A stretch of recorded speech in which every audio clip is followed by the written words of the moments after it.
हमने जब माइंड का मैप देखा था तो उसमें सबसे नीचे बड़ा सा हिस्सा अनकॉन्शियस माइंड था। उसके ऊपर का एक हिस्सा था जिसे सब कॉन्शियस माइंड कहते हैं, और फिर उसके भी ऊपर एक छोटा सा हिस्सा था जिसको कि हम कॉन्शियस माइंड कहते हैं। और इन तीनों को हमें समझना पड़ेगा ये समझने के लिए कि प्रार्थना किसे कहते हैं। जब हम प्रार्थना करते हैं तो वो एक्चुअली क्या होता है। प्रार्थना ईश्वर के साथ कम्युनिकेशन है, अपनी बात को ईश्वर के सामने रखने का एक तरीका है। और प्रार्थना ज़रूरी नहीं है कि शब्दों के माध्यम से हो, प्रार्थना केवल एक फीलिंग के माध्यम से भी हो सकती है। हम में से अधिकतर लोगों का ईश्वर पर अटूट विश्वास तो होता है, और ईश्वर पर अटूट विश्वास होना काफी है। हमारी प्रार्थना एक न एक दिन स्वीकारी जाएगी, ये तो निश्चित है अगर हमारा विश्वास अटूट है। परंतु उसमें बाधा कहाँ आती है, इसको समझने के लिए हमें सबसे पहले ये देखना पड़ेगा कि जब हम प्रार्थना करते हैं तो वो प्रोसेस क्या है, कहाँ वो प्रार्थना कहाँ जाती है, और फिर वहाँ से क्या होता है। हम कॉन्शियस माइंड से प्रार्थना करते हैं, हमारी एक इच्छा है, और हम जिस भी ताकत को मानते हैं उस ताकत के सामने हमारी एक फीलिंग है कि मेरी ये इच्छा है। आप ना भी कहें, शब्दों में भी ना कहें, तो भी आपका वो ईश्वर आपकी उस मन की इच्छा को जानता है, और वो प्रार्थना आपके कॉन्शियस माइंड में है, क्योंकि आपकी वो इच्छा कॉन्शियस माइंड में है कि मेरे साथ ऐसा होना चाहिए, मेरी ये इच्छा है। शब्दों में ना डालें तो भी वो इच्छा ही अपने आप में किसी प्रार्थना से कम नहीं है। भले आप शब्दों में ना कहें, भले आप धूप दीप अगरबत्ती ना करें, आप कुछ भी ना करें, तो भी अपने आप में वो फीलिंग किसी प्रार्थना से कम नहीं है। प्रार्थना या फीलिंग कॉन्शियस माइंड से सब कॉन्शियस होगी, तभी सुनी जाएगी और तभी स्वीकारी जाएगी। जब तक वो कॉन्शियस माइंड में ही रहती है तब तक उसका खास कोई असर नहीं होगा। सब कॉन्शियस होते ही वो अपना रिजल्ट दिखाना शुरू कर देगी। सब कॉन्शियस क्यों नहीं होती है? सब कॉन्शियस इसलिए नहीं होती, एक एग्जाम्पल के माध्यम से हम देखते हैं। हम एक गाड़ी में बैठे हैं और हम ड्राइवर को कहते हैं वहां जाना है। ड्राइवर गाड़ी उस दिशा में लेता है, इतने में हम कहते हैं ऐसा करते हैं, तू वहां मुड़ जा, वहां चल। वो गाड़ी वहां घुमाता है। फिर वहां जाते जाते हम फिर वापस उस पहले वाले दिशा में, फिर इधर फिर उधर। हमने उसको इतना कंफ्यूज कर दिया कि वो गाड़ी रोक के बैठ जाएगा और आगे नहीं बढ़ा पाएगा, नहीं बढ़ेगा वो। कुछ ऐसा हम करते रहते हैं जाने अनजाने में। कॉन्शियसली हमारी कुछ इच्छाएं हैं, परंतु हम अनजाने में अनकॉन्शियसली बहुत सारी बातों को लेकर चल रहे हैं। इसी को फाइल्स एंड फोल्डर्स अपन कह रहे हैं, इसी को अपन धारणाएं कह रहे हैं, और इसलिए वो प्रार्थना सबकॉन्शियस नहीं हो पाती। हम धारणाओं को बदलने की दिशा में काम बिल्कुल कर सकते हैं और करेंगे ही सही, परंतु इसी के साथ साथ अगर हम इस बात को समझ जाएं कि कुछ ऐसे तरीके हैं जो एकदम से रिजल्ट, क्योंकि ये प्रैक्टिस बहुत मांगता है, एकदम से हमको रिजल्ट नहीं देगा, पर 100% रिजल्ट हमें देगा। ये कुछ प्रैक्टिसेस हैं जो हम कर सकते हैं। इसके पीछे जो सिद्धांत है पहले हम समझें, प्रैक्टिस तो हम बाद में करेंगे। हम कई दिनों तक नहीं करेंगे जब तक ये सिद्धांत हमारे अंदर तक ना बैठ जाए। जैसे ये हमारे को बिठाना बहुत ज़रूरी था कि चीज़ें बाहर से अंदर नहीं, अंदर से बाहर होती हैं, उसी तरीके से प्रार्थना को समझने के पीछे भी एक सिद्धांत है। और अब हम लगातार उन चीज़ों को समझेंगे, और जब हम समझेंगे, लगातार हम उन चीज़ों को सुनेंगे, समझेंगे, तो हमारे अंदर एक शिफ्ट होगा और हमें विश्वास हो जाएगा कि प्रार्थना इसलिए रिजल्ट नहीं दे पा रहा क्योंकि कॉन्ट्रडिक्टरी मैसेजेस सबकॉन्शियस के पास जा रही हैं। कॉन्शियसली हमारी इच्छा है ऐसा हो, और फिर हमारी धारणाएं भी हैं। तो ये जो मिक्स्ड मैसेजेस जाती रहती हैं सबकॉन्शियस में, इसलिए कुछ भी नहीं होगा। बात तब बनेगी जब आप पूरे विश्वास के साथ सारी बातों को एक तरफ छोड़कर अपनी इच्छा को अपने सबकॉन्शियस माइंड को बता सकें, कन्वे कर सकें, और उसके बाद कोई नेगेटिव उससे रिलेटेड कोई थॉट या फीलिंग ना आ सके। ये प्रैक्टिस का मामला है। मेडिटेशन का रास्ता मैं नहीं बता रही, मेडिटेशन हम सब के लिए पॉसिबल है भी नहीं, और उस रास्ते में हमें जाए बगैर हम क्या कर सकते हैं, आज नहीं, हम बहुत दिनों बाद वहाँ जाएंगे। जैसे जब मैंने आपको शुरू में ये समझाना शुरू किया तो आपको भिड़ते ही मैंने अहम ब्रह्मास्मि नहीं समझाया। बहुत समय तक मैं कई वीडियोस चलाती रही जिससे कि आप कन्विंस हो जाएं कि लाइफ अंदर से बाहर चलती है। उसी तरीके से कुछ छोटे, कुछ बड़े, कुछ बहुत गहराई वाले वीडियोस मैं भेजूंगी जिससे कि आप इस सबकॉन्शियस माइंड का कॉन्सेप्ट आपको समझ में आए। तो जब आप इसको गहराई से समझेंगे तब आपको पता चलेगा कि कितनी बड़ी ताकत आप अपने संग लेकर चल रहे हैं। ये वो ताकत है जो आपका सबसे वफादार सेवक है।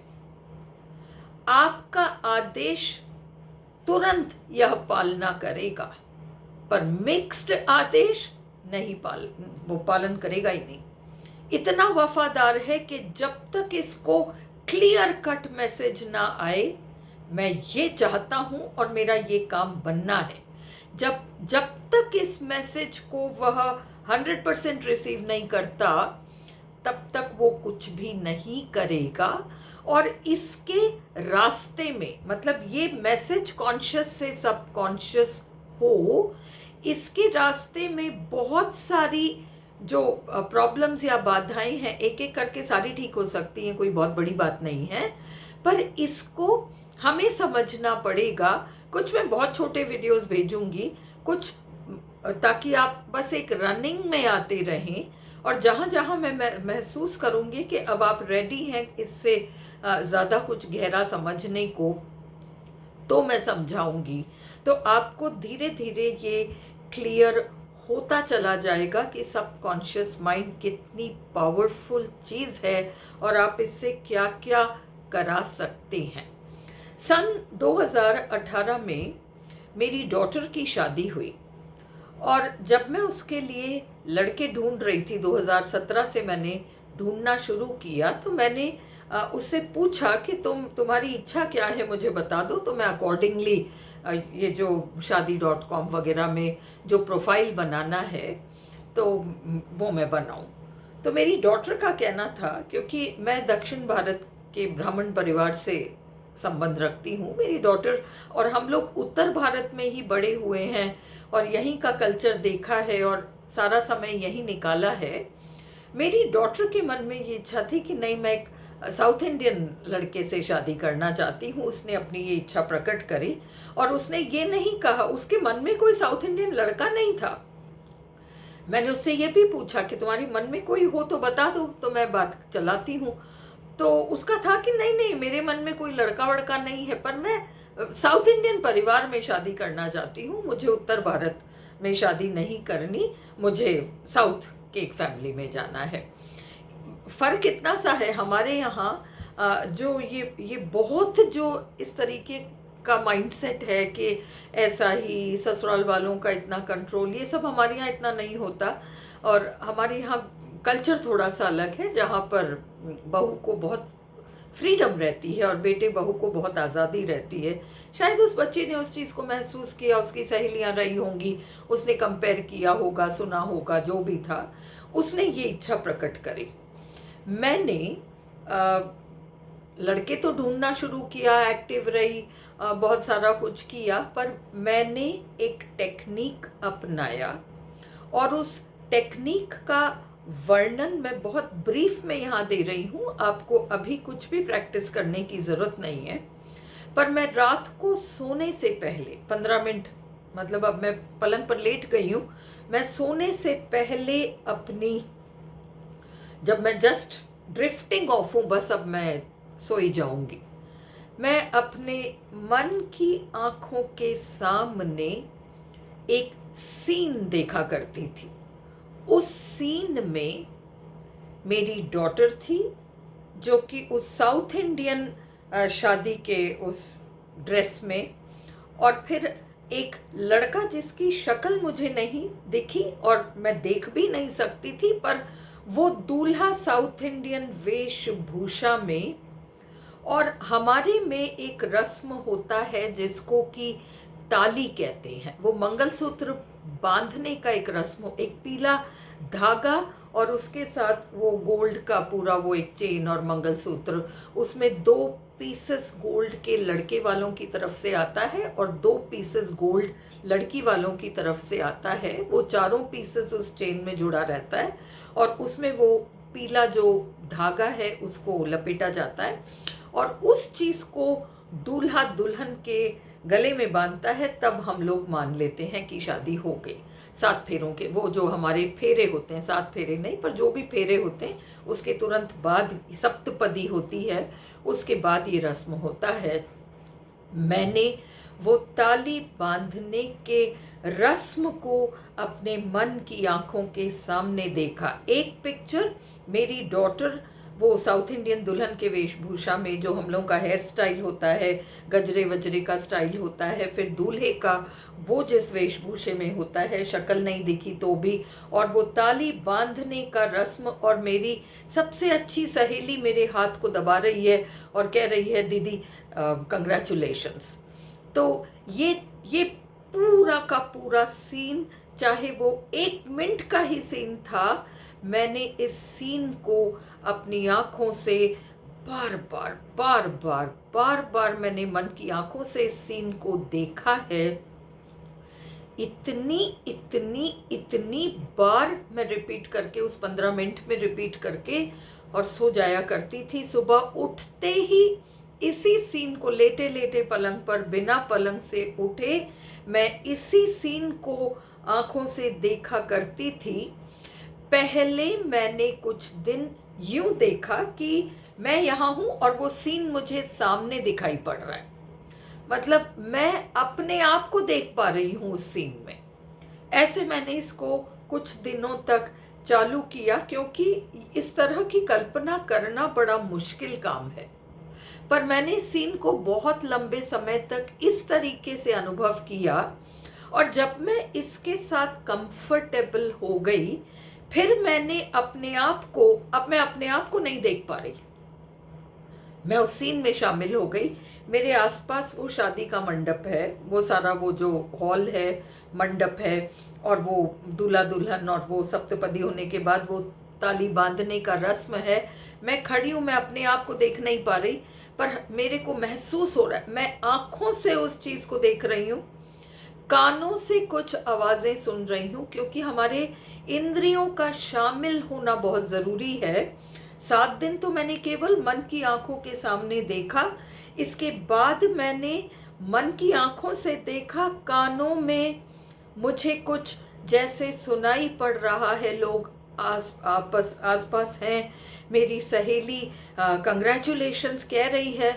मुझे मेरी सहेली की आवाज़ अच्छी तरह से, क्योंकि मेरे दिमाग में बैठी हुई है, तो उसकी वो आवाज़ मुझे दीदी कंग्रेचुलेशंस, वो मेरा हाथ दबा रही है। मुझे वो महसूस हो रहा है जैसे वो हाथ दबा रही है। यहाँ तक मैंने कल्पना करी, हमें एग्जैक्टली वो महसूस नहीं होता जैसे किसी ने हाथ दबाया है, वो कल्पना से शुरू होता है, पर हम इतना फील करते हैं उस पल में कि ये चीज़ जो है, आंखों से हमने देखा उस दृश्य को, कानों से वो कंग्रेचुलेशन सुना, सब लोग आपस में एक दूसरे को कंग्रेचुलेशंस कह रहे हैं, क्योंकि लड़के वालों की तरफ से भी लोग हैं, मेरी तरफ से भी कुछ लोग हैं, वो सारा कुछ चल रहा है। वो हैप्पी सा वो सारा सुना मैंने, कंग्रेचुलेशन सुना, वो जो प्रेशर मेरे हाथ पे मैंने महसूस किया इस चीज़ को, और मैं मन ही मन ईश्वर को कि मैं कितनी खुश हूँ, मैं कितनी खुश हूँ, मेरे मन की इतनी बड़ी इच्छा आज पूरी हो गई, मेरी बेटी की इतनी अच्छे से शादी हो गई। मैं इस चीज़ को देखते देखते खुश होकर सो जाया करती थी, मानो मेरी इच्छा पूरी हो गई। वो इच्छा मैं खुश हूँ कि मेरी इच्छा पूरी हो गई, काम पूरा हो गया, इस भावना के साथ मैं 2-3 महीने लगातार मैंने इस काम को किया।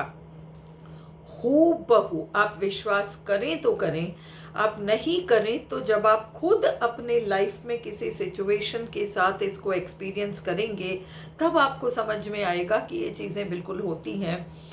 बिल्कुल वैसा का वैसा हुआ। कुछ नहीं, वो ताली जब बंधी तो मेरी उस फ्रेंड ने मेरा हाथ दबाया, और मुझे उसने इस तरीके से एक हाथ उसने कंधे पे डाला, एक हाथ से उसने मेरे इस हाथ को पकड़ा, और कंग्रेचुलेशंस मेरे कानों में बोली, और मेरे आंखों में आंसू था, खुशी के आंसू थे, क्योंकि जैसा मैंने सोचा था बिल्कुल वैसा, इतना अच्छा परिवार मिला, इतना अच्छा लड़का मुझे मिला है बेटी के लिए, और वो शादी ऐसी हुई। वो पूरा का पूरा सीन जैसे मैंने मेरी डॉटर को इमेजिन किया था, वो जो वस्त्र हैं उनके रंग वंग अलग हो, वो सब उससे कोई मतलब नहीं है, पर वो पूरा जो एक दुल्हन का वो रूप, और वो दूल्हा भले ही फेस ना दिखा हो, ये सारी की सारी चीज़ें मैंने इमेजिन की हैं। और ये एक ही नहीं, आप जितने पूछेंगे मेरे पास एग्जाम्पल्स हैं बताने के लिए मेरी लाइफ में कि ये चीज़ें मैंने कैसे यूज़ की हैं। सारा एक साथ बताने से आपको कुछ भी समझ में नहीं आएगा। इस वक्त मैं केवल इतना सा चाहती हूँ कि आप समझें कि प्रार्थना करने का एक अनूठा ढंग है, जो आप सीख सकते हैं और जो किसी को भी सिखाया जा सकता है, एकदम से नहीं, क्योंकि कॉन्शियस माइंड इन चीज़ों को एक्सेप्ट नहीं करेगा। पर जैसे जैसे आप छोटे बड़े कुछ वीडियोस देखेंगे, कुछ साधारण से वीडियोस होंगे, कुछ महत्वपूर्ण होंगे, पर आप धीरे धीरे उस बात को विश्वास करने लगेंगे, और फिर मैं आपको ये टेक्निक सिखा पाऊंगी।